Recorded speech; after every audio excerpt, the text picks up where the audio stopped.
the Jewish leaders tried to trap Jesus with questions. Then the Pharisees went and took counsel how they might entrap Jesus in his talk. They watched him and sent out spies, who pretended to be righteous, that they might trap him in something he said, so as to deliver him up to the power and authority of the governor. They sent their disciples to him, along with some of the Pharisees and the Herodians, that they might trap him with words. When they had come, they asked him, saying, Teacher, we know that you are honest, and teach the way of God in truth, no matter whom you teach, and don't defer to anyone. Teacher, we know that you say and teach what is right, and aren't partial to anyone, for you aren't partial to anyone, but truly teach the way of God. Tell us therefore, what do you think? Is it lawful for us to pay taxes to Caesar, or not? Shall we give, or shall we not give? But Jesus perceived their wickedness and craftiness, and he, knowing their hypocrisy, said to them, Why do you test me, you hypocrites? Show me the tax money. Bring and show me a denarius, $100, that I may see it. They brought to him a denarius, $100. He said to them and asked them, Whose is this image and inscription? Whose image and inscription are on it?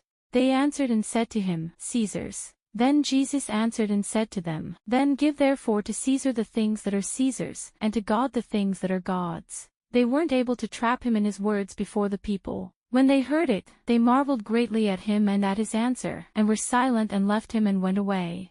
On that day some of the Sadducees came to him, those who deny that there is a resurrection and say that there is no resurrection. They asked him, saying, Teacher, Moses said and wrote to us that, if a man's brother dies having a wife, and leaves a wife behind him having no children, and he is childless, that his brother should take and shall marry his wife and raise up children offspring for his brother. Now there were with us therefore 7 brothers. The first took a wife, married, and died childless, leaving no offspring, and having no offspring left his wife to his brother. In the same way, the second also took her as wife, and he died childless, leaving no children behind him. And the third likewise took her, and likewise to the 7th. All the 7 took her and left no children, and died. Last of all afterward, after them all, the woman also died. In the resurrection therefore, when they rise, whose wife will she be of the 7? For all the 7 had her as a wife. But Jesus answered and said to them, Isn't this because you are mistaken, not knowing the Scriptures nor the power of God? You are mistaken. The children of this age marry and are given in marriage, but those who are considered worthy to attain to that age and the resurrection from the dead neither marry nor are given in marriage. For in the resurrection, when they will rise from the dead, they neither marry nor are given in marriage, but are like God's angels in heaven. For they can't die any more, for they are like the angels and are children of God, being children of the resurrection. But about the dead, that they are raised, and concerning the resurrection of the dead, haven't you read in the book of Moses about the bush, that which was spoken to you by God, how God spoke to him, saying, I am the God of Abraham, and the God of Isaac, and the God of Jacob? Even Moses showed at the bush when he called the Lord the God of Abraham, the God of Isaac, and the God of Jacob.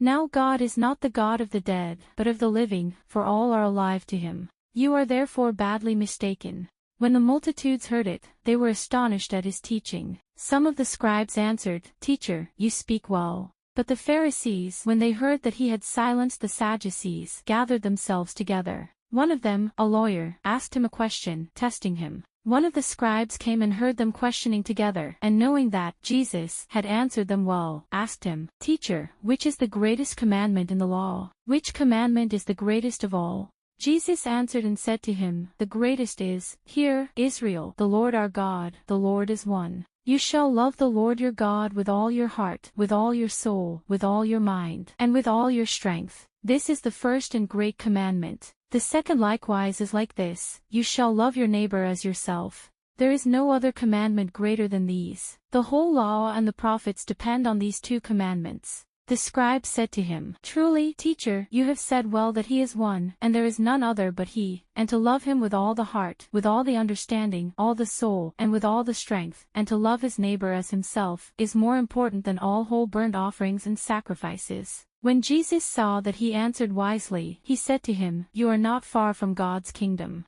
No one dared ask him any question after that. They didn't dare to ask him any more questions.